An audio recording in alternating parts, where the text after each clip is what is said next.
The sun beat down on the dusty plains, but it did little to soften the imposing figure of Silas Blackwood. He was a man carved from the rugged land itself, with a will as unyielding as the iron he mined. They called him a baron, and rightly so, for his reach stretched further than the eye could see, encompassing vast tracts of land, bustling towns, and countless workers. His wealth was legendary, his power undeniable. Silas didn't ask for things. He took them. His word was law, his temper swift and fierce. He demanded perfection from everyone around him, from the lowliest stable hand to the most respected foreman. If something wasn't to his liking, he made it known, with a booming voice that could rattle windows and hearts alike. He owned the biggest ranch in the territory, a sprawling empire built on grit and ambition. He always wanted more, always sought to expand his dominion. His greatest pleasure came from seeing his lands grow, and he needed the best to help him map out his ever-increasing territory. He sought someone with a keen eye and a steady hand, someone who could capture every river, every mountain, every hidden valley on paper. He had heard whispers of such a man, a mapmaker whose skill was said to be almost magical. Far from Silas's grand ranch, in a small, dusty cabin, lived Elias. His hands, though calloused from years of hard labor, held a delicate touch when it came to drawing. He wasn't just good at making maps, he was truly brilliant, able to capture the bumps of hills and the bends of rivers with amazing truth. But Elias was not free. He was enslaved, forced to use his talents for others, his dreams of freedom often seeming as distant as the farthest star. His only joy, his only hope, was his grandson Leo. Leo was a bright-eyed boy with quick hands and a curious mind. Every evening, after the day's work was done, Elias would secretly teach Leo. He didn't just show him how to draw lines and shapes. He taught Leo the secret language of maps, how a dotted line could mean a hidden path, how a certain symbol could point to fresh water. More than just mapping skills, Elias wove tales of distant, free lands into his lessons, planting seeds of hope in Leo's young heart. He spoke of a life where they could choose their own path, where every road led to adventure, not just another day of forced labor. Elias knew that one day these lessons would be the key to their freedom, a path that only a true mapmaker could find. Silas Blackwood sat in his grand office, a map spread across his large desk. It showed his lands, but it was old and faded, not good enough for his grand plans. He tapped his finger on an unmarked area, a new piece of land he aimed to claim. "I need someone better," he grumbled to his foreman, a grizzled man named Jed.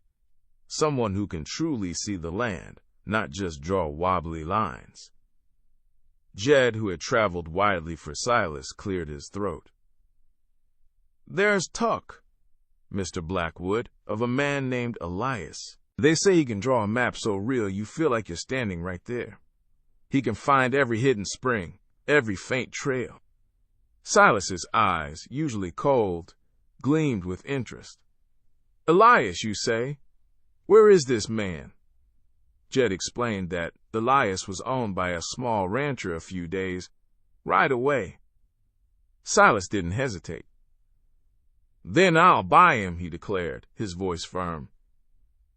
"I don't care what it costs. My empire needs the best, and if this Elias is as good as you say, he will be mine." The idea of owning such a talent, of having maps that truly reflected his growing power, filled Silas with a deep satisfaction. He sent Jed with a pouch of gold and a clear order: bring Elias back no matter what. Silas knew that with Elias's skill, his maps would be perfect, and his control over the land absolute. Jed, Silas's foreman, rode for days until he found the small ranch where Elias worked. The rancher, a man always needing money, was easily swayed by the large pouch of gold Jed offered.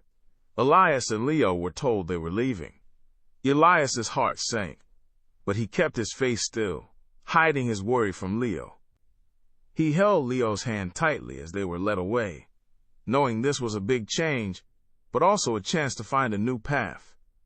The journey to Silas Blackwood's ranch was long and tiring. When they finally arrived, Leo gasped. The ranch wasn't just big, It was enormous, with a grand house that looked like a castle. But despite its size and fancy looks, a strange quiet hung over the place. It felt grand, yet empty, like a very large cage. Silas himself greeted them, his gaze sharp and piercing. He looked at Elias with a measuring eye, then quickly dismissed Leo, seeing him only as extra baggage. "You," Silas said to Elias, "will make my lands known. Every hill, every stream, you will work in my study, and you will not disappoint me." Elias nodded, bowing his head. He was now owned by Silas Blackwood, brought to this vast, lonely place. But as he looked at Leo, a spark of defiance flickered in his eyes. This grand ranch might be Silas's, but Elias would make sure it wouldn't hold them forever. Elias settled into his new role, working in Silas's study. During the day, he carefully drew maps of Silas's lands, making them look perfect, just as the Baron wanted. He would smile and nod when Silas looked over his shoulder, pretending to be pleased with his work. Silas, seeing Elias's detailed drawings, was very happy. He believed Elias was a loyal worker, thankful for his new position. But when the sun went down and the ranch grew quiet, a different kind of map began to take shape. Hidden beneath the large maps for Silas, Elias started to draw a secret map. This wasn't a map of power and property. It was a map of freedom. He used small scraps of paper, carefully tucking them away each night. On these secret pieces, he marked paths that avoided guards, places where water could be found, and safe spots to rest. He drew every detail he could remember from their journey to the ranch and every new bit of information he picked up from the workers. This master escape map was for Leo. Elias drew it with a father's love and a prisoner's desperate hope. He used tiny symbols only he and Leo would understand, like a small bird for a lookout point or a zigzag line for a tricky climb. Every stroke of his pen was a silent promise to his grandson that one day they would use this map to find their way to a life of their own. Even though Leo was just a young boy, he understood the seriousness in his grandfather's eyes. He knew their secret map was important. While Elias worked in Silas's study, Leo was allowed to roam the ranch, mostly ignored by the busy workers. This freedom, however, was a gift to their escape plan. Leo became a pair of extra eyes and ears for Elias. He would wander near the stables, listening to the ranch hands talk about the best trails for riding or the spots where the fences were old and weak. He'd watch the guards, learning their patrol routes, when they changed shifts, and where they liked to take their breaks. He noticed which gates were always locked and which ones were sometimes left open. Leo even explored the edges of the ranch, discovering small streams and hidden rocky paths that weren't on any of Silas's big maps. At night, when he and Elias were finally alone, Leo would whisper his findings. "Grandpa, the north fence has a loose post near the big oak tree," he'd say. "Or the guard near the supply shed always takes a nap after lunch." Elias would listen carefully, his eyes glowing in the dim light, and then, with his skilled hands, he would add these precious details to the secret escape map. Leo's small observations were becoming big parts of their hopeful journey to freedom. Silas Blackwood was not a man to give praise easily, but Elias's maps truly impressed him. The lines were so neat, the details so precise. Every hill, every gully, every faint trail was drawn with a skill Silas had never seen before. He could almost feel the wind in the canyons just by looking at the paper. Silas's pride swelled as he imagined these maps showcasing his vast and growing empire. One afternoon, after reviewing a particularly fine map of a newly acquired valley, Silas called Elias to his study. "Your work is excellent, Elias," he said, a rare compliment. "To make these maps even better, you must see the land with your own eyes. From now on, you will have more freedom. Take a horse, take supplies, explore my lands, and bring back even more perfect maps." Elias's heart leaped, but he kept his face calm, offering a humble nod of thanks. He knew this was a huge stroke of luck. Silas, in his desire for perfect maps of his own empire, was unknowingly giving Elias the very tools he needed for his escape plan. Now, Elias could venture beyond the ranch boundaries, mapping not just for Silas, but for himself and Leo. He could find hidden trails, measure distances, and locate safe havens far from Silas's watchful eye, adding vital, real-world details to their secret escape map. Every journey he took for Silas was a step closer to their freedom. With his newfound freedom, Elias started taking longer trips, sometimes staying out for a day or two. He would return with detailed drawings for Silas, but also with priceless information for his secret map. He often asked the ranch hands questions that seemed a little odd. "Which way does the water flow after a big rain in the far canyon?" he'd ask. Or, "Are there any old, unused trails behind the western hills?" One ranch hand, a quiet, older man named Jedediah, started to notice. Jedediah had been with Silas for years and was known for his sharp eyes and even sharper mind. He watched Elias not with anger, but with a growing unease. Why did the mapmaker always seem so interested in the least traveled parts of the land, the places no one bothered with anymore? And why did he always ask about things like hidden caves or old, forgotten paths? Jedediah saw Elias return from a trip once, his eyes bright, even though he looked tired. Elias quickly tucked something small into his shirt pocket before going to Silas's study. Jedediah had a bad feeling. He knew Silas was powerful and unforgiving. If Elias was up to something, it could mean big trouble for everyone. From that day on, Jedediah kept a close eye on Elias, trying to understand his true intentions. He watched Elias and Leo, especially how they whispered to each other at night, a silent worry growing in his heart. Elias felt Jedediah's watchful eyes on him like a prickle on his skin. He saw the ranch hand observing his every move, especially when he spoke to Leo or returned from his mapping trips. The suspicion was a heavy cloak, threatening to smother their carefully crafted plans. Elias knew that if Jedediah reported him to Silas, their hopes for freedom would not only vanish, but they would face a much harsher life, perhaps even punishment. A knot tightened in Elias's stomach. He was so close to finishing the master escape map, gathering the last few pieces of information, but every day Jedediah's gaze grew sharper, more knowing. Elias had a terrible choice to make. He could slow down, become less daring in his questions and explorations, hoping to throw Jedediah off his trail. But that would mean delaying their escape, perhaps for months, or even giving up on it altogether. The thought of letting Leo grow up without ever knowing true freedom was a pain sharper than any physical blow. Or Elias could push forward, finish the map, and try to escape soon, knowing that the faster they moved, the greater the risk of being caught by Jedediah. The path to freedom was narrow and dangerous, and now it felt like Jedediah stood directly in their way.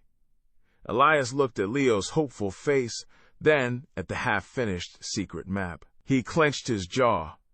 He could not give up. The risk was great, but freedom for his grandson was worth any danger. The pressure of Jedediah's watchful gaze made Elias and Leo even more careful, but even the most careful plans can have small slips. One sunny afternoon, Leo was sitting outside the bunkhouse, drawing in the dirt with a stick. He wasn't just drawing pictures. He was practicing the secret symbols his grandfather taught him. He drew a winding path, a tiny bird for a hidden spring, and a broken line for a weak fence post. It was a small, coded piece of their escape map, a playful rehearsal for the real thing. When a call came for the boys to help with some chores, Leo jumped up quickly, forgetting the small, folded piece of paper he had been holding in his hand. It fluttered to the ground, a tiny, innocent-looking scrap. Just moments later, Jedediah walked by, heading for the stables. His sharp eyes, always scanning, caught sight of the paper. He bent down, his brow furrowed as he unfolded it. Jedediah saw the strange lines, the little bird, the broken fence. It wasn't a child's doodle. It looked too much like a map, and the symbols were too precise to be random. His heart pounded. This was exactly what he had feared. The mapmaker Elias was planning something, and he was involving the boy. Jedediah carefully refolded the paper and tucked it into his own pocket. His suspicions were now confirmed, and he knew he had to act, but how and when? Jedediah found Elias later that evening, away from prying ears. He held out the crumpled piece of paper Leo had dropped, his face serious. "Elias," he said, his voice low, "what is this? This isn't just a child's drawing." Elias felt a cold dread, but he forced himself to remain calm. He looked at the map piece, a small part of their secret plan laid bare. He smiled, a gentle, practiced smile that didn't quite reach his eyes. "Ah, that. It's just a game, Jedediah."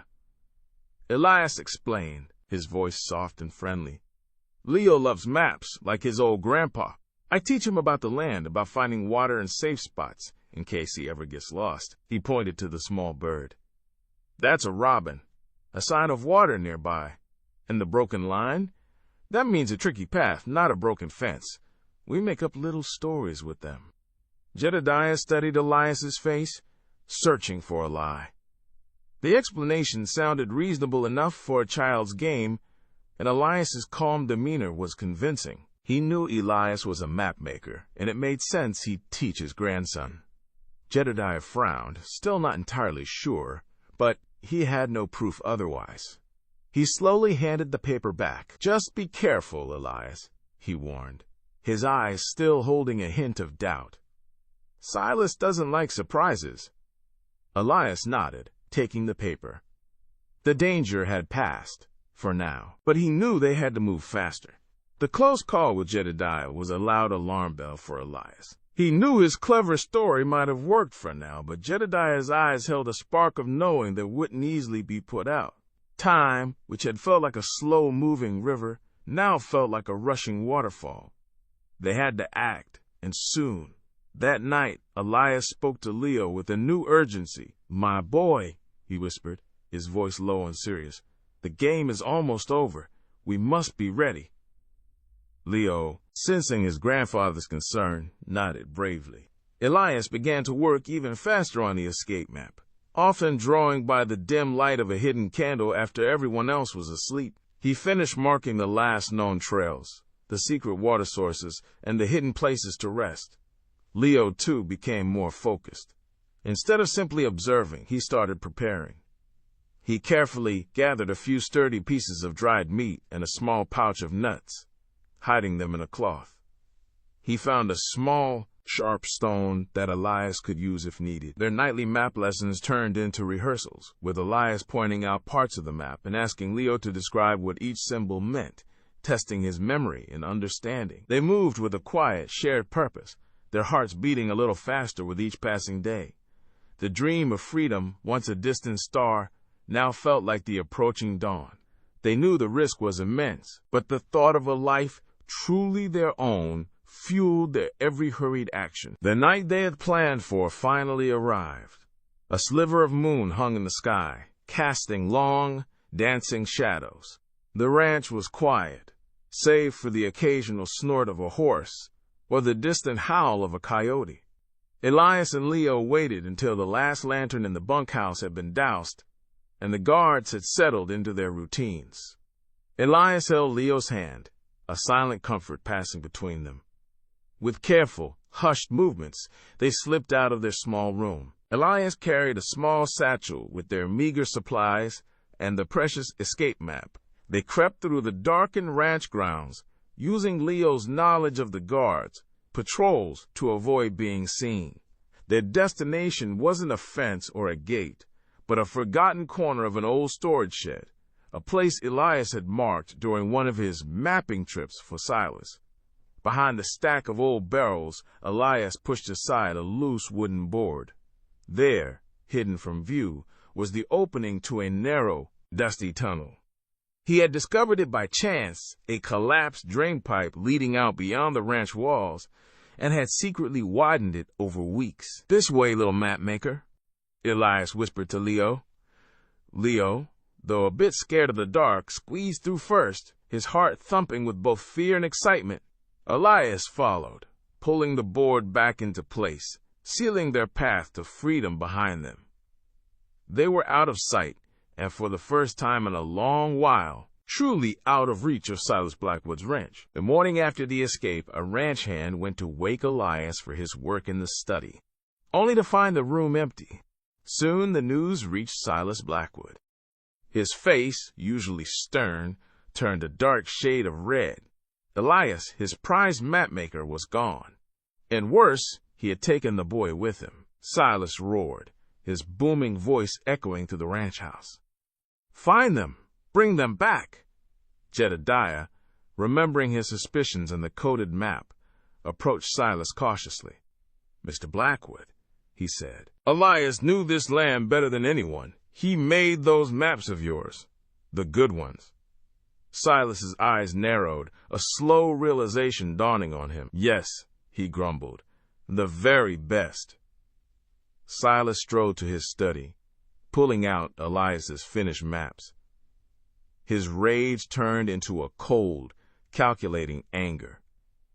He charted every valley, every stream, every hidden trail. Silas muttered, looking at the detailed drawings. "He used my own maps to plan his escape." He slammed his fist on the table.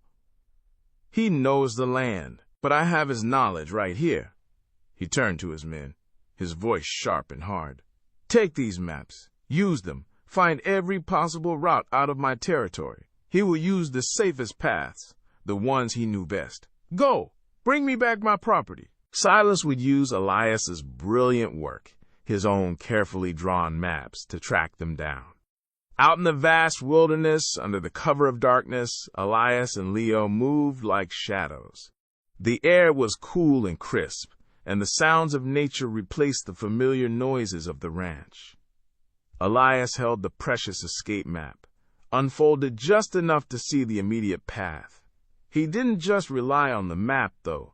His deep knowledge of the land, gained from years of observation and his recent trips for Silas, was their true guide. "See, Leo?" he whispered, pointing to a faint line on the map and then to a barely visible trail ahead. "This is where the deer cross. It's hidden from the main road." Leo, tired but wide-eyed, followed closely.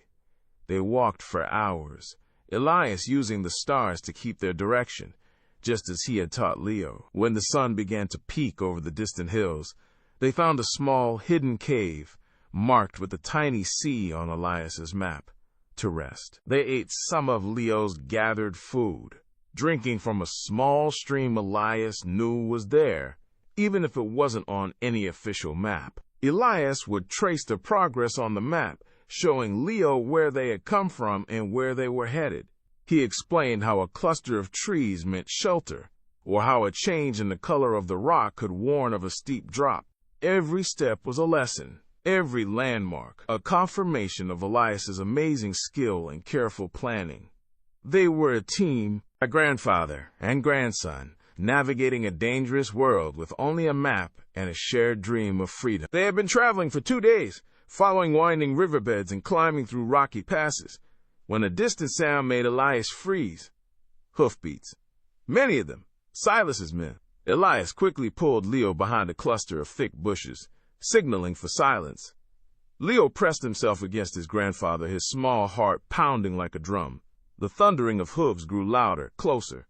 Soon, a group of riders, led by Jed, Silas's foreman, appeared on the trail just a stone's throw from their hiding spot. Elias recognized Jed's familiar, stern face. The men rode slowly, their eyes scanning the landscape, clearly looking for any sign of them. Elias clutched Leo, pulling him even closer. Barely breathing, he could hear their voices, rough and tired. "He couldn't have gone this far," one man grumbled. "He's just an old mapmaker." Jed stopped his horse directly opposite their bush. He pulled out one of Elias's maps, a large one showing the very area they were in. Elias saw Jed's finger trace a path very close to their hiding place.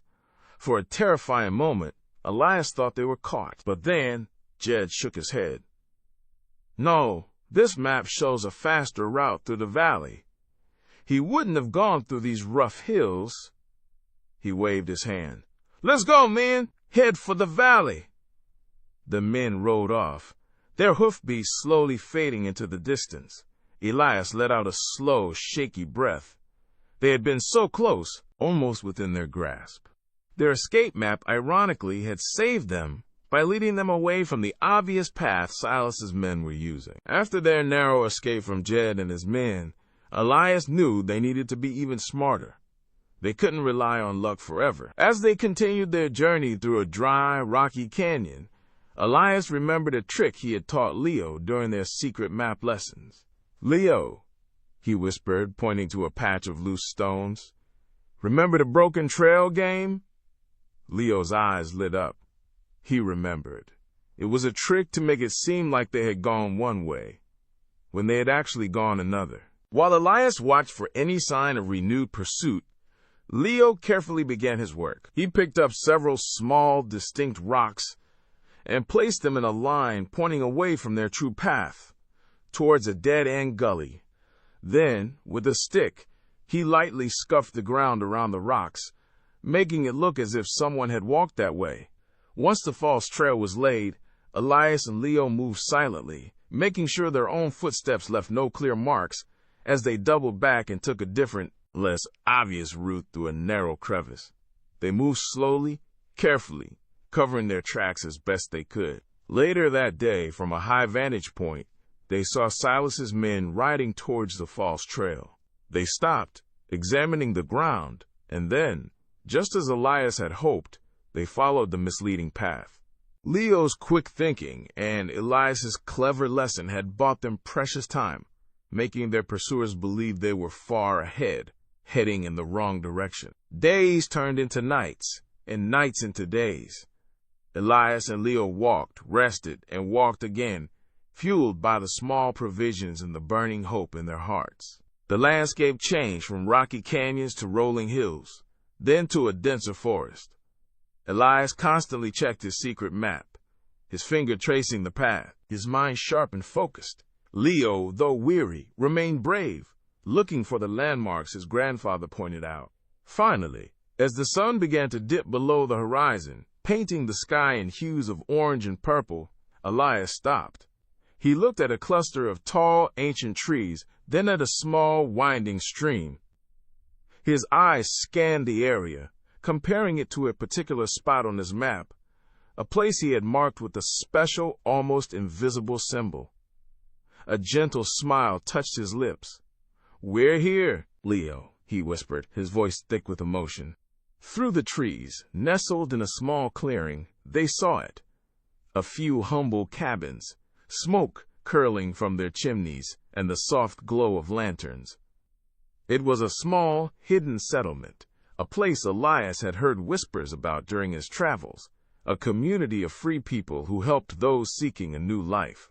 He had carefully added it to his secret map, a beacon of hope, at the end of their long, dangerous journey. They had reached their haven, a place where Silas Blackwood's power could not touch them. They were finally safe. Days later, Silas Blackwood sat in his study seething. His men, tired and dusty, had returned. Jed, his foreman, stood before him, head bowed. "We searched, Mr. Blackwood," Jed reported, his voice heavy with defeat. "Every trail, every canyon. We followed the most likely paths, the ones Elias himself mapped, but there was no sign. It's like they vanished into thin air." Silas slammed his hand on the desk, rattling the inkwell. "Vanished?" he roared. "No one vanishes from my lands. Not without my knowing."